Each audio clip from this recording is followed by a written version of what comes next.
நின்று கண்ணறச் சொல்லினும் சொல்லற்க முன்னின்று பின்னோக்காச் சொல். எதிர்க்க இருக்கும்போதே அவர்களுடைய குறைகளை சுட்டி காட்டலாம், தப்பில்லை. ஆனால் அவங்க இல்லாத போது அவங்க இப்படி பண்ணாங்க அப்படி பண்ணாங்கன்னு பேசுறது, புறம் பேசுறதுங்கிறது ரொம்ப தப்புன்னு சொல்கிறாரு வள்ளுவர். இதை புரிஞ்சுக்கிறதுக்கு நாம் ஒரு குட்டி கதையை புராணத்திலிருந்து சிந்திக்கலாம். இது கதைன்னு இல்லை, இது ஒரு இன்சிடெண்ட்டு. பார்க்கடலை கடைந்து அமுதத்தை எடுக்கிறார்கள் தேவர்களும் அசுரர்களும். இந்த கதை நமக்கு எல்லாருக்கும் தெரியும். அமுதம் வந்துடுது.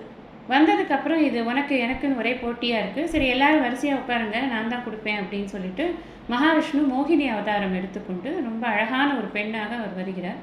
அந்த அழகை பார்த்து மயங்கி கொண்டிருக்கிறாங்க அசுரர்கள் எல்லாம். இவர் ஆரம்பிக்கிறது முதல்ல தேவர்கள்டேருந்து ஆரம்பிக்கிறார். அப்படி ஆரம்பித்து கொடுத்து கொண்டே வரும் பொழுது பாத்திரத்தில் தீர போகிறது. அந்த சமயத்தை அந்த பாத்திர சத்தம் கேட்ட உடனே இந்த 2 அசுரர்கள் மட்டும் உள்ளே வந்து இந்த தேவர்களோட தேவர்களாக அவர்களும் சேர்ந்து அந்த அமுதத்தை வாங்கி குடிச்சிடுறாங்க.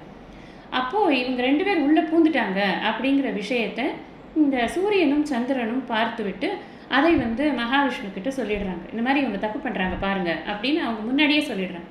சொன்ன உடனே மகாவிஷ்ணுக்கு பயங்கரமாக கோபம் வருது. ஏன் இப்படி பண்ணீங்க அப்படின்னு சொல்லிட்டு அவருடைய சக்கரத்தினால அவங்கள தலையை வெட்டிடுறாங்க. ஆனாலும் அவர்களுக்கு உயிர் போகலை, ஏன்னா அமுதம் சாப்பிட்ருக்காங்கல்ல, அதனால உயிர் போகலை.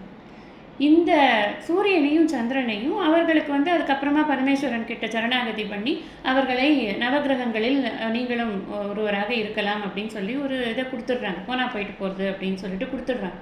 மன்னிக்கப்படுகிறார்கள், அது வேறு விஷயம்.